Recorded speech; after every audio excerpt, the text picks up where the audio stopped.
All right, today we're putting on our language detective hats. We're not here to debate the topic of assisted dying itself, but instead, we're going to deconstruct how one author uses the power of her words to build an incredibly compelling story around this deeply emotional issue. We're really going to look at this from a language learning perspective, breaking down vocabulary, sentence structure, and even using translations to see exactly how she builds her meaning step by step.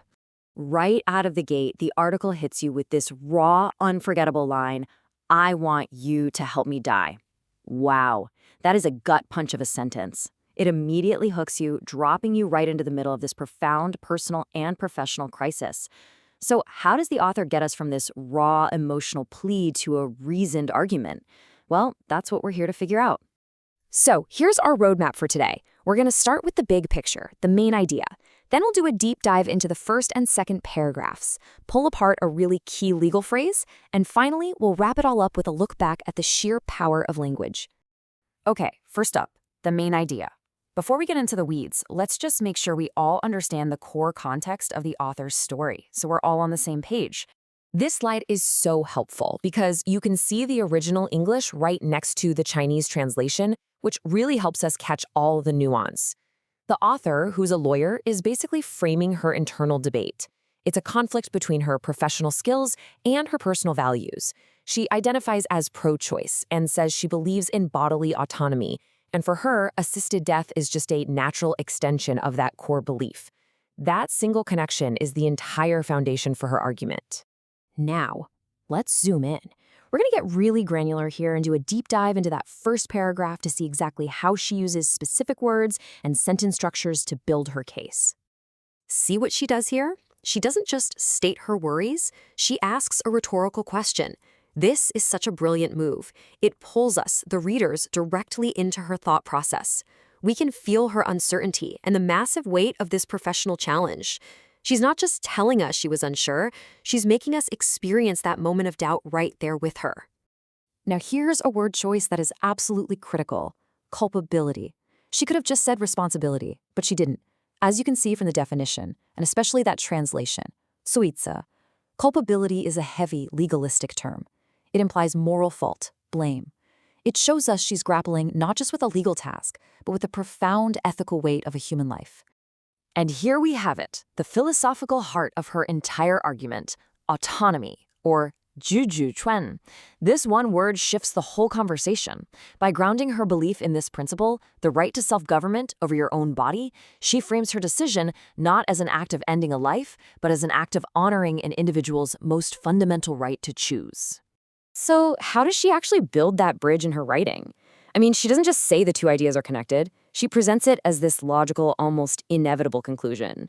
Let's look at exactly how she does it. So it's this incredibly effective two-step argument. First, she establishes her core belief: we all have a right to bodily autonomy. Then, step two, she presents assisted death as a natural extension of that belief. That phrase, natural extension, is so important.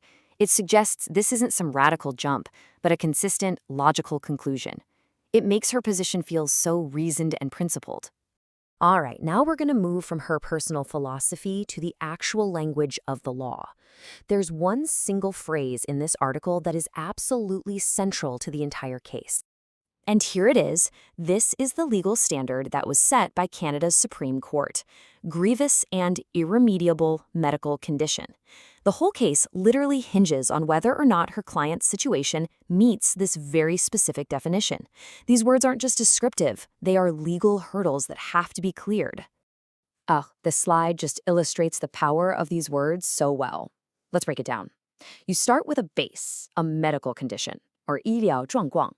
But then you add irremediable, 无法补救的, meaning it can't be fixed. There's no hope of getting better. And then on top of that, you add grievous, 令人悲痛的, meaning it causes profound, deep suffering. You see? Each word builds on the last, creating this incredibly high legal standard of hopeless, unbearable pain. Okay, let's move on to the second paragraph and see how the author takes this very technical legal language and applies it to the human reality of her client, using really vivid descriptions to paint a powerful picture for us. She describes the process as a tumultuous journey, or 动荡的旅程. That phrase immediately sets the tone, doesn't it? It tells us this isn't just a legal case. It's going to be a chaotic, emotionally charged path for both the lawyer and her client. It kind of foreshadows the struggle that's about to come. Now, remember that legal term grievous? Well, the author brings it to life for us with the phrase enduring suffering, or 持续的痛苦.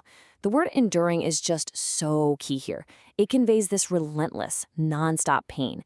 This isn't just a bad day or a bad week. It's a permanent state of being, a suffering that no treatment has been able to stop. What's so interesting here is her use of contrast. This is one of the most powerful tools a writer has. She doesn't just tell us the client is dependent now. First, she shows us who she used to be, a caregiver, a helper, someone who contributed to the lives of others. By putting that vibrant past right next to her present state of total dependency, the author just maximizes our sense of loss and builds this profound empathy for her client. It's so effective. And then we get this, a direct quote from the client herself. And it is, without a doubt, the most haunting and effective line in the entire piece. Not living, but not yet dead. In just 7 words, the client perfectly captures the horrifying limbo that she's trapped in. It's a summary of her non-existent quality of life that is more powerful than any legal or medical description could ever hope to be. So let's take a step back and put all these pieces together. We've seen how individual words, different sentence structures, and some clever narrative techniques all work together to create a deeply compelling and persuasive story. So here's the author's toolkit, basically in a nutshell. You've got raw, emotional, direct quotes. You've got powerful vocabulary like culpability and autonomy to define what's at stake. You've got that descriptive contrast to build empathy. And it's all held together by a clear, logical argument. It really is a masterclass in persuasive writing. And that brings us to our final takeaway. This article proves that powerful language isn't just about winning legal arguments, it's about telling a human story. It leaves us with a really important question to think about. How can a good story, the right words, transform a complex and divisive issue into something deeply human?